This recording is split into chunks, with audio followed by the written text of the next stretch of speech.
Coming up on this Wednesday edition of Daybreak, investigators in the US conclude the pilots of the Asiana Airlines flight that crashed at San Francisco Airport last July were to blame for the incident that killed 3 and left more than 180 injured.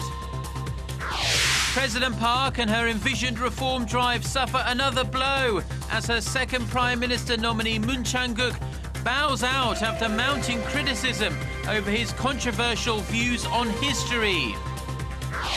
Plus, countering Tokyo's re-examination of its landmark apology, Seoul says it'll publish a white paper on Japan's wartime system of sex slavery to raise international awareness of the issue.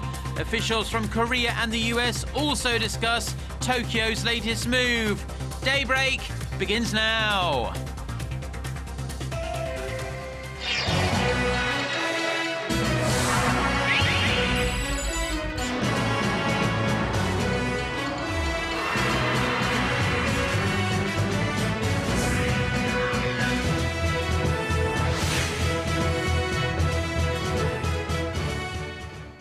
Hello and thanks for joining us. To our viewers around the world, it's 6 a.m. on Wednesday, June 25th here in Seoul. I'm Mark Broom and you are tuned in to Daybreak.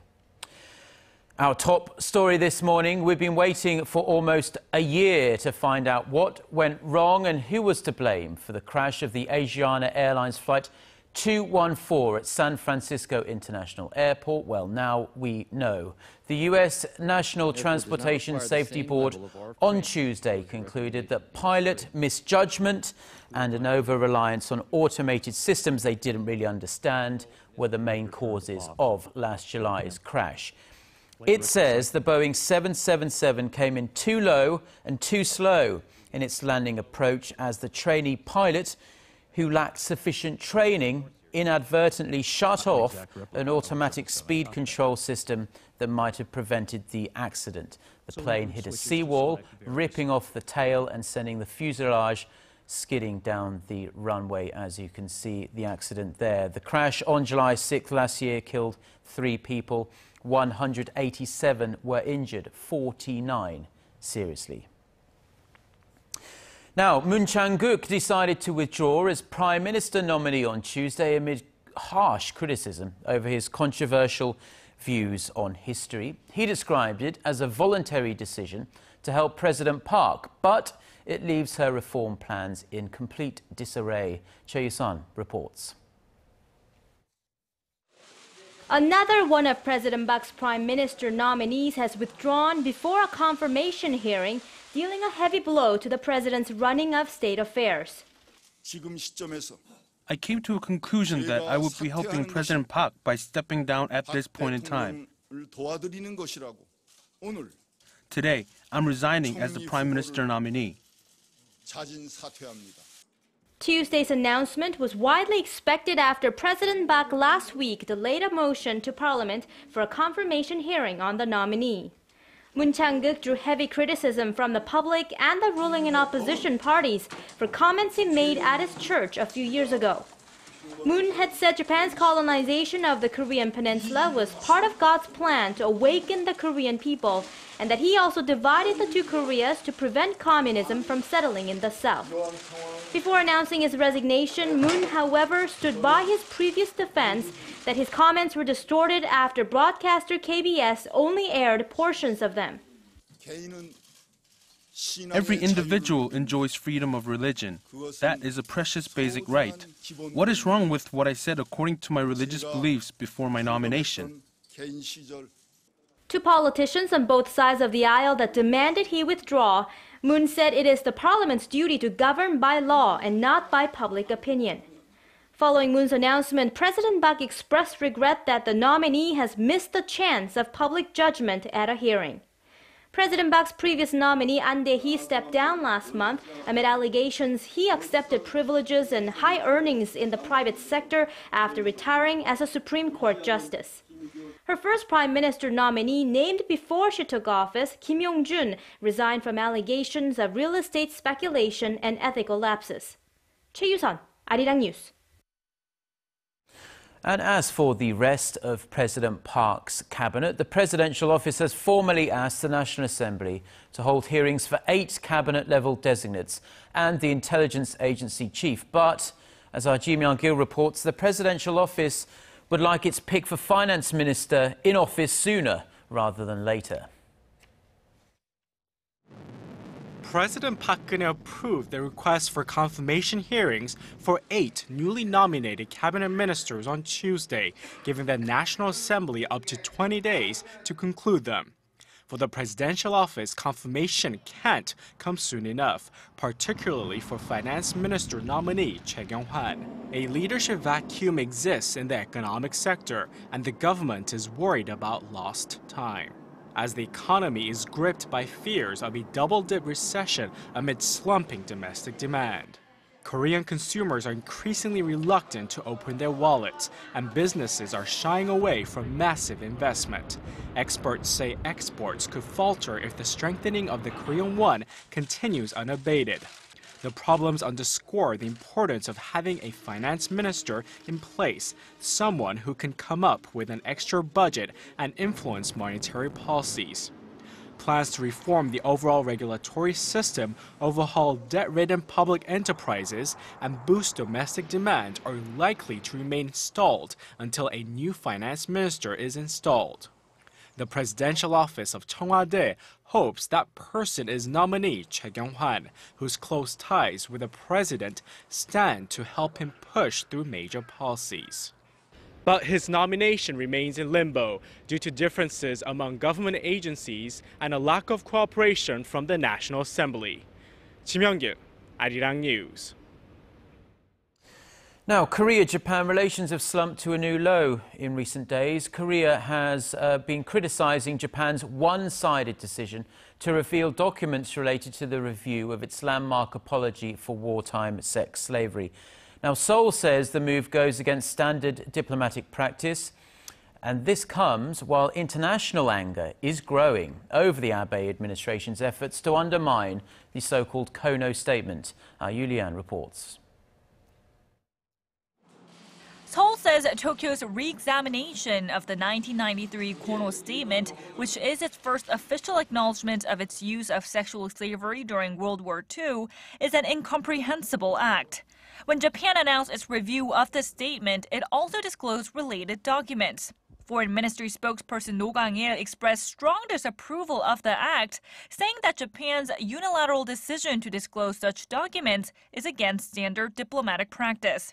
He added that Japan's coercion of women into sexual slavery has already been verified through investigations by the international society as well as UN reports, and thus our re-examination on the issue goes against common sense. The move by Japan has also raised eyebrows outside of Korea. A New York Times editorial titled "Japan's Historical Blinders" said Japanese nationalists will now use the results of the re-examination to retract its previous apology. It added the country cannot be seen as trying to rewrite its past, and that the current actions were interfering with its efforts to play a leading role in the region. And that certainly seems to be the case. China, like Korea, also lashed out against Japan's latest move.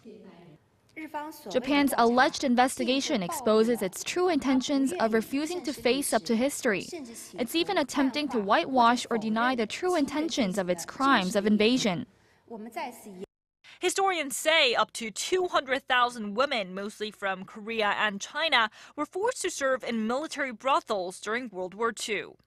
Yurian, Arirang News. Now, Japan's re-examination of its landmark apology for wartime sex slavery was one of the key issues at high-level talks Tuesday between Korea and the United States. Meeting William Burns, the U.S. Deputy Secretary of State in Washington, Seoul's Vice Foreign Minister Jo Tae-yong expressed the Korean government's deep concerns over the Abe administration's recent review of the Kono statement. The two sides also discussed countermeasures to possible North Korean provocations, the timing of Seoul taking back wartime operational control of its troops, and new rules for bilateral cooperation on civilian nuclear energy development. And now Joe will also be meeting a number of other high-level U.S. officials, including Daniel Russell, U.S. Assistant Secretary of State for East Asian and Pacific Affairs, and Glyn Davies, who is Washington's Special Representative for North Korea policy. Back here in South Korea, and high-level government officials from South and North Korea are set to meet on Thursday to discuss matters related to the management of the joint Kaesong industrial complex.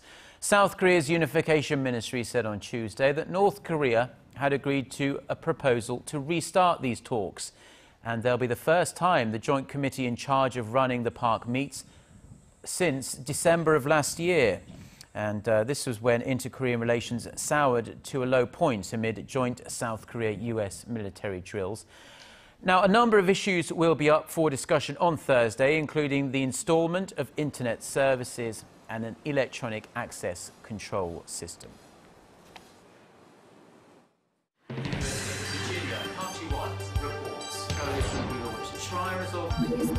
We start before the sun rises to bring you the latest stories out of Korea. We also lead the way with important global coverage. Stay on the pulse of what is happening with Daybreak.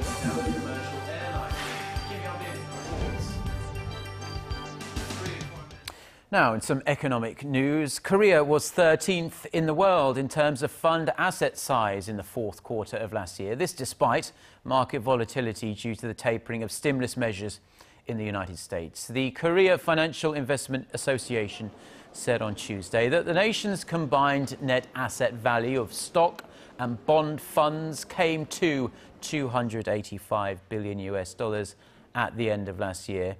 Korea benefited by an increase in net asset values of funds with exposure to stocks in the US and Europe. The net value of all global funds totaled $30 trillion in the fourth quarter of 2013. That's up 4% from the previous quarter. The US topped the list at $15.2 trillion, followed by Luxembourg and Australia.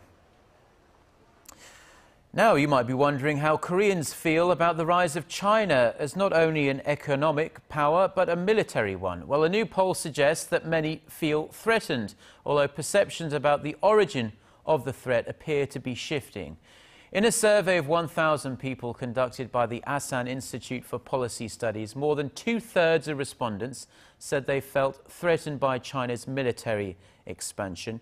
And while that number might be considered quite high, it does actually represent quite a drop from just 2 years ago, 73%. On the contrary, though, the number of people who said they feel threatened by China's economic power has jumped a staggering 20 percentage points in the space of just 2 years. Now, while we're speaking of China's economic power, Chinese investors are now the largest foreign net buyers of Korean stocks.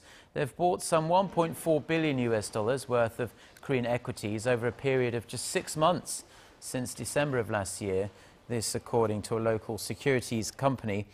Now, ample liquidity and eased offshore investment regulations in China were the main reasons for the surge.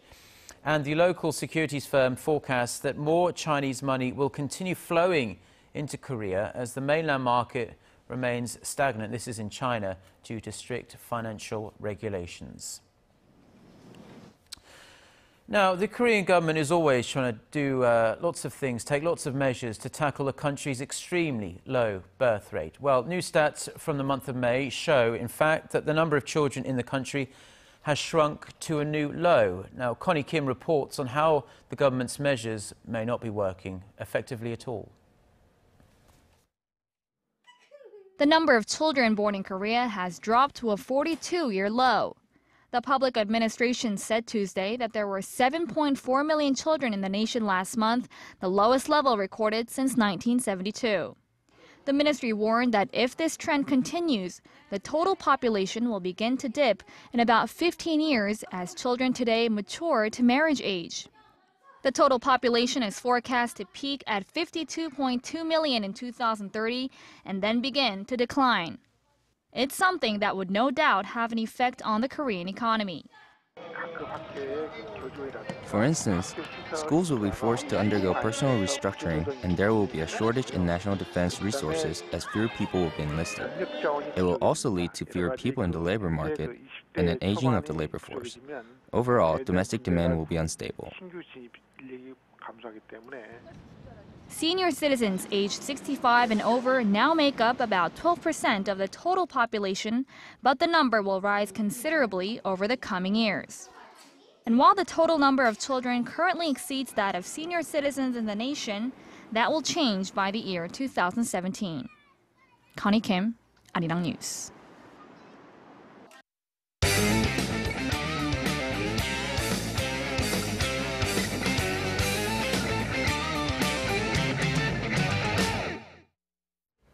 And a good Wednesday morning to you all as we continue on with our 2014 Brazil World Cup coverage. Now, 4 matches took place earlier today, including Italy and Uruguay, both trying to qualify for the next round. So let's take a look at the highlights.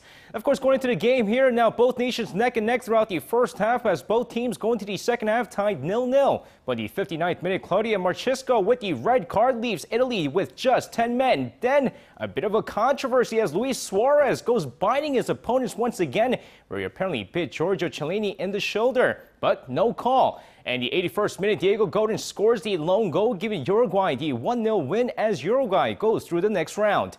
Meanwhile, England and Costa Rica facing off. Offense for both sides nowhere to be seen as the 90 minutes come to an end with a 0-0 draw as Costa Rica finishes first in Group D. Meanwhile, over in Group C, currently in the second half, Colombia versus Japan. Both teams tied 1-1 with Greece up 1-0 over Ivory Coast. And now moving over to Group H, where according to several reports, Russia might be facing a disciplinary action by FIFA, leading to losing a point on their group standings. Now, over the weekend when Germany faced off against Ghana, a Russian fan was seen holding an anti-Semitic flag. And while none of the FIFA officials intervened, it was Ghana's Soli Montari who made sure the fan was escorted out. Now, the Russian football team might face disciplinary action because of this incident. And if Russia does lose a point, it will leave them with 0 points before their match against Algeria, giving Korea a better chance at advancing to the next round. Meanwhile, the investigation by FIFA should come in the near future.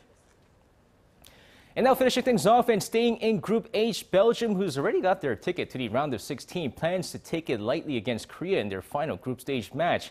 Now, Mark Wilmots, the head coach of the Belgian national football team, stated that their players have been resting and relaxing after their win against Russia and have been just lightly practicing in their own time. He added that he plans to rest at least 2 starters against Korea, hoping to avoid any unnecessary injuries before heading over to the knockout stages. And that's going to wrap it up for me. This has been SJ. Have a great rest of the day and see you guys again for your sports needs.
Okay, it's time now for a look through the international headlines we're following on this Wednesday morning. For that, we turn to our Eunice Kim standing by at the news center. Good morning, Eunice.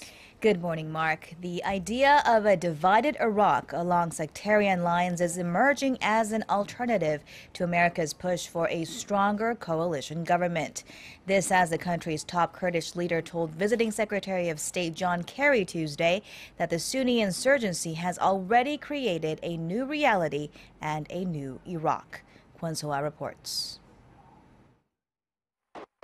A new Iraq may be the only way to end the continuing sectarian conflict. While U.S. Secretary of State John Kerry and Iraqi Prime Minister Nouri al-Maliki are on the same page of forming a new government that includes all political and religious factions, others believe the exact opposite may be the only solution, a splitting of the country into three parts. The Sunni in the northwest, the Kurds in the northeast, and the Shia in the central south.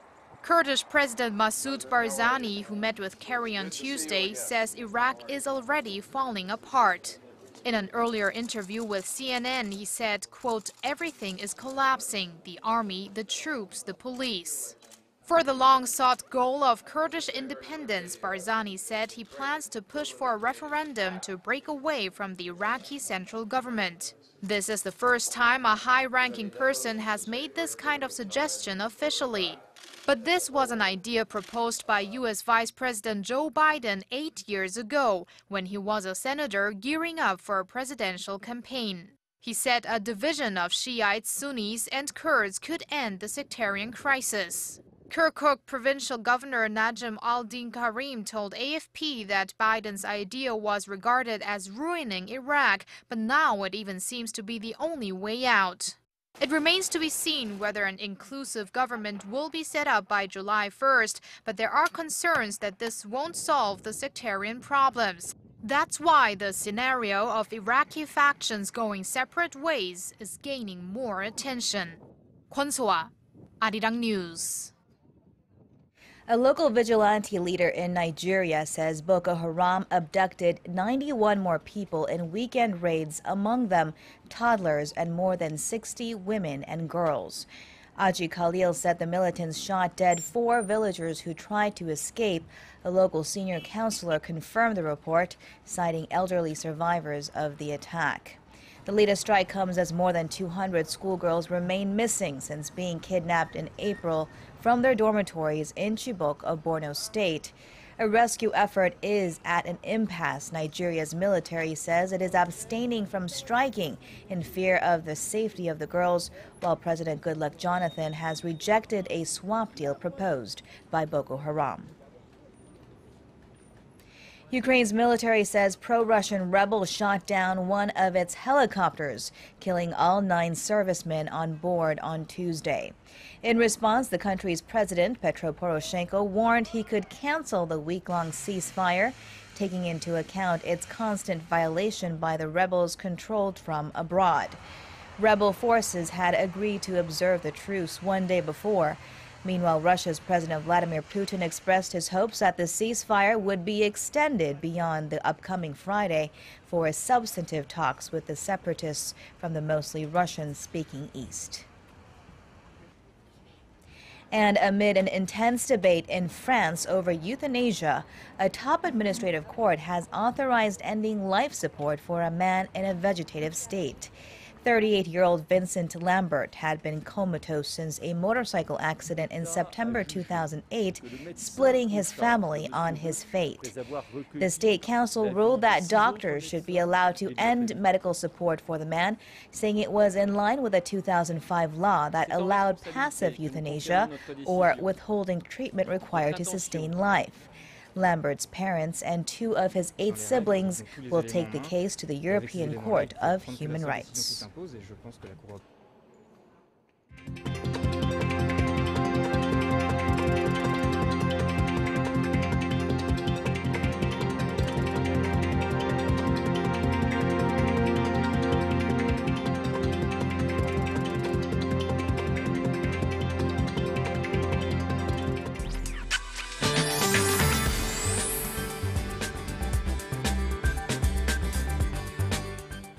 Good morning, I'm Lee Ji-hyun with your weather update.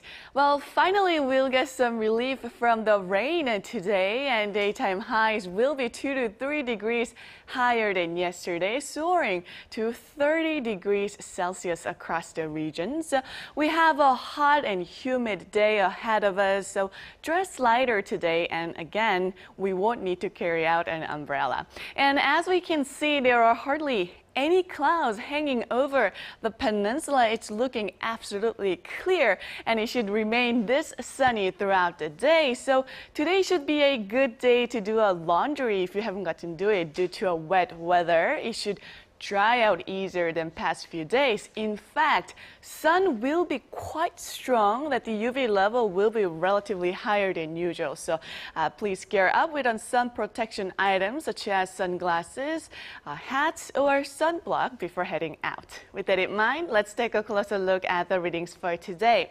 The morning low here in Seoul is starting out at 19, then the high in the capital will rise to 29, and Daegu and Gwangju should rise to 31 and 28, while Busan should make it to 24 this afternoon.